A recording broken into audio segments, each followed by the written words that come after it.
Ngiyamthanda futhi ngiyawuhlonipha umbuso kahulumeni okhona, ngisebenzisana kahle nawo kusuka phezulu kumongameli kuze kuyoshaya phansi kumakhansela, ngibambisene nabo. Sengikhuluma ke ngohlelo lombuso kahulumeni. Ngiyazi ukuthi naye uhulumeni ngihlezi ngisho ngithi uNkulunkulu ubengathandi, ubengeke avume ukuba umongameli aholele lizwe. Uqokwe uNkulunkulu ukuthi ehlale la ehlezi khona. uNkulunkulu umthembile umongameli nombuso wakhe ngathi. Ngalokho ngithi singagxeki,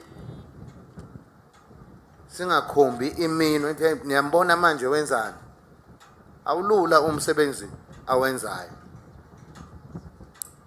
Ngicela ukuba ipolitiki ephethizwe abaholi bethu sibabeke emthandazweni ngaso sonke isikhathi. Bayawudinga umkhuleko wethu nokugxeka.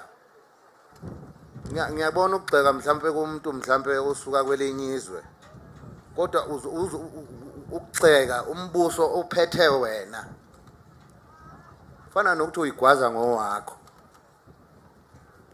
Izizwe zangaphandle ziyahlasha amehlo, ziyasibuka ukuthi senza kanjani. Manje akufuneki ukuze kufike isikhathi la ubuzakala khona ukuthi awu, kodwa lapha eSouth Africa uthi bayayazi into abayenzayo, akufunakali lokho ukuthi kube nemibuzo. Ngalokho ngiyagwema ukugxekwa kahulumeni. Uyayidinga imikhuleko yethu, asimkhulekele. uNkulunkulu uzosizwa.